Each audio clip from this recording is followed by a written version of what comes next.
हर हर महादेव दोस्तों। आज हम गणित का बेसिक से बेसिक चीज़ों पे बात करेंगे। थोड़ा सा वीडियो बड़ा होने वाला है तो इस वीडियो को यूट्यूब पे अपलोड कर दूंगा। वैष्णवी एकेडमी नाम का चैनल है, नहीं मिलेगा आपको तो आप एक मैसेज कर देना मुझे इस नंबर पे। जो भी इच्छुक बच्चे होंगे पढ़ने वाले उनकी बात मैं बता रहा हूँ, ठीक है।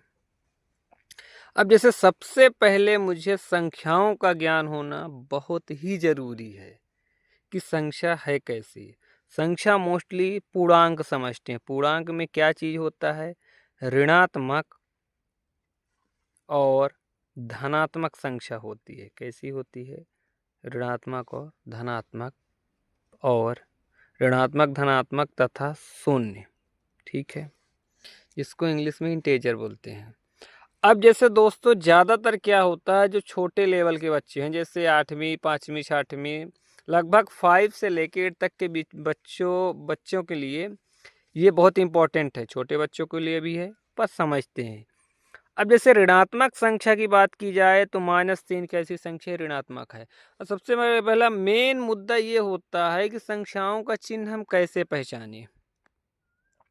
तो जैसे देखो, चिन्ह हमेशा संख्या के आगे होती है, तो ये कैसी संख्या आपकी ऋणात्मक संख्या है, ठीक है दोस्तों। अब जैसे यहाँ पे 4 लिखा है तो ये कैसी संख्या है, धनात्मक संख्या है, ठीक है। अब जैसे एक समझा जाए कि मैं यदि समझूं कि सम संख्या किसे कहते हैं। छोटी छोटी चीजें हैं, अपने को आना चाहिए। सम संख्या का मतलब क्या होता है कि ऐसी संख्या जिसमें 2 का पूरा पूरा भाग चला जाए। कैसे चला जाए, पूरा पूरा भाग चला जाए। कहने का मतलब यदि यहाँ पे 12 लिखा है तो मैं यदि 2 से इसे काटता हूँ तो पूरा भाग से सफल कुछ भी नहीं आना चाहिए, शून्य आना चाहिए। 2 के पहाड़े में 2 छक्का 12 होता है, ठीक है। फिर इसके बाद क्या है, एक चीज आता है आपकी विषम संख्या। विषम संख्या का मतलब क्या होता है दोस्तों, ऐसी संख्या जिसमें 2 का पूरी तरह से भाग ना जाए। 2 का पूरा पूरा भाग न जाए। जैसे मान लो 7 हो गया, ठीक है। अब कैसे इसको ट्राई करते हैं अपन। 2 का भाग दिए अपन, 2 तिहाई 6 हो गया, एक शेष फल बचा, इसको शेष फल बोलते हैं। ये आपका भाग फल कहलाता है, ठीक है।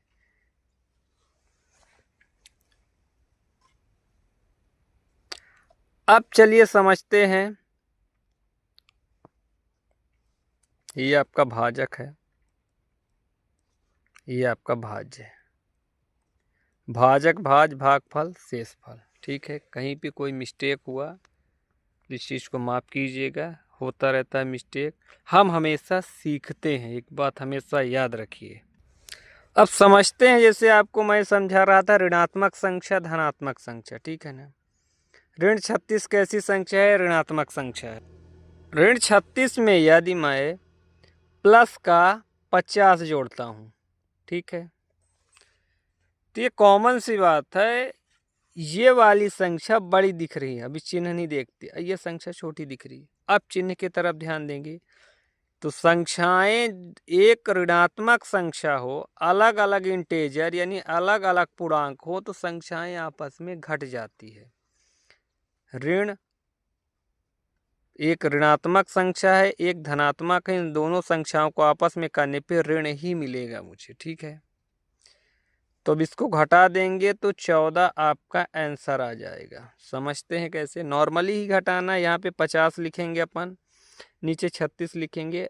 ये जो नीचे वाली संख्या है ऊपर वाली संख्या से छोटी या बड़ी है वो, तो इसको अपन 0 की जगह 10 मान लेंगे और इसको 4 मान लेंगे। तो 10 में से 6 गए 4, ये 4 में से 3 गए 1, 14। अब मेन चीज ये होता है कि आपको चिन्हों का ज्ञान होना अत्यंत आवश्यक होता है।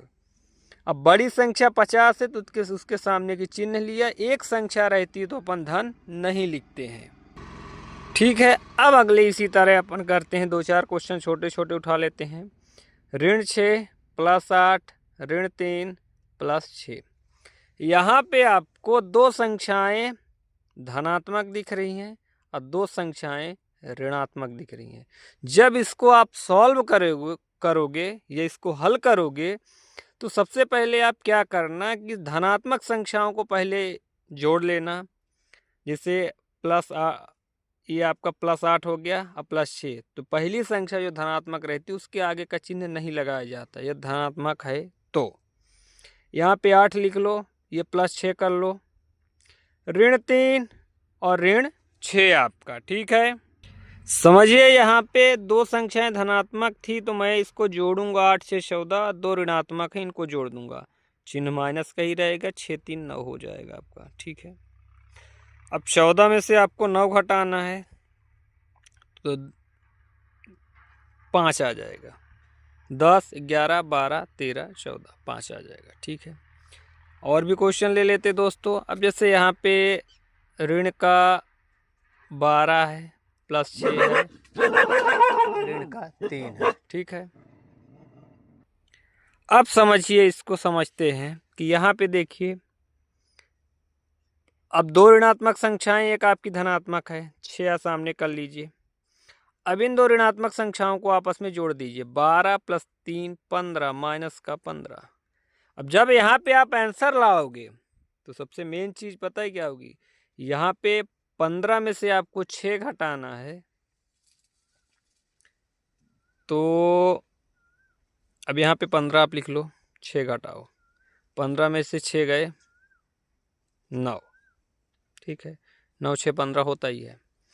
अब यहाँ पे आपका 9 तो आ गया, पर दिक्कत ये हो रही कि चिन्ह कौन सा आप उठाओगे, तो बड़ी संख्या, जो संख्या बड़ी है उसके सामने का चिन्ह उठा लेना आप, -9 आ गया। ठीक है, आगे चलते हैं, 1 2 क्वेश्चन और उठा लेते हैं।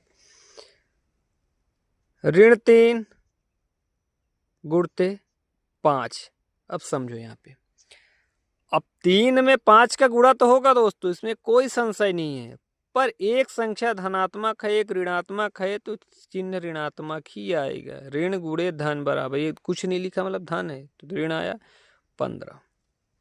थोड़ा सा नोटिस करते इसको अपन, ऋण 5 गुणे ऋण 6 आया।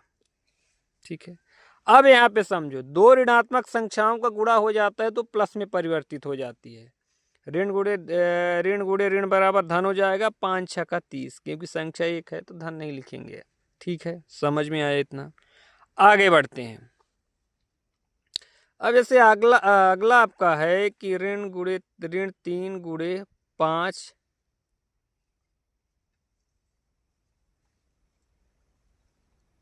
+4 ऋण 3। क्या करोगे, सबसे पहले आप गुणा करोगे, 3 5 15 माइनस का 15 +4 ऋण 3। तो अब 2 ऋणात्मक संख्या जोड़ लेना, 4 को सामने कर लो। अब 15 3 18 माइनस का 18, तो ये आपका आंसर आएगा -14। क्यों आएगा समझते हैं। यहाँ पे थोड़ा सा ध्यान दीजिए आप कि ये पहले गुणा करते हैं, गुणा किया अपन ने, फिर इसको जोड़ेंगे घटाएंगे। 3 5 15 माइनस का 15 3 18, ये संख्या बड़ी है, इसके सामने का अपन ने चिन्ह लिए। 4 धनात्मक संख्या है, 18 के सामने ऋणात्मक, ये ऋणात्मक संख्या है, 2 इंटीजर हैं यहाँ पे, तो ये -14 आया। अब आगे देखते हैं, इसमें क्या होता है, जब ऐसे क्वेश्चन रहते हैं तो ये बोर्ड मास के नियम पे चालू काम करते हैं। ठीक है, बोर्ड मास में क्या होता है कि बी का मतलब ब्रैकेट होता है, ब्रैकेट 3 टाइप से होते हैं, छोटा बड़ा मंझला, और फिर ऑफ का मतलब होता है स्क्वायर गुणा ये सब। डी का मतलब डिवीजन यानी कि भाग होता है, एम का मतलब मल्टीप्लाई यानी गुणा होता है, एडिशन का मतलब जोड़ होता है, सब्सट्रैक्शन का मतलब घटाना होता है। ठीक है दोस्तों, जैसे मैं यहाँ पे लिखूँ 3 + 5 गुणते 2 + 14 भागे 7 ऋण 3। तो जब ये सवाल लिखूंगा तो यहाँ पे 3 + 5, ये 5 गुणे 2 कर दूंगा, प्लस पहले भाग दूंगा, 7 दूना 14 -3, फिर गुणा करूंगा, 3 + 5 दूना 10 + 2 -3। लास्ट स्टेज में क्या होता है कि संख्याएं इंटीजर में आ जाती हैं, ऋणात्मक धनात्मक में। कितने भी बड़े संख्या हो कि जब अंतिम चरण में आप पहुंचोगे तो आपका दो ही चीजें मिलेंगी ज़्यादातर, ऋणात्मक धनात्मक। उसके अलावा बहुत कम चांस है, हालांकि वही है लास्ट में ही बचता ही है। तो अब देखिए यहाँ पे 10 3 13 2 15, 15 -3 बराबर 12। अब यहाँ पे देखो ऋण क्यों नहीं आया, क्योंकि ये बड़ी संख्या है। ठीक है, आज का वीडियो इतना ही। वैष्णवी एकेडमी में आपका स्वागत है। वीडियो को देखते रहिए और शेयर करते रहिए। जिन बच्चों को मेरी भाषाएं समझ में आ रही हैं, कहीं कहीं मिस्टेक भी हो जाएगा तो इस चीज़ के लिए बड़ा भाई समझ के माफ़ कीजिएगा। ठीक है, धन्यवाद।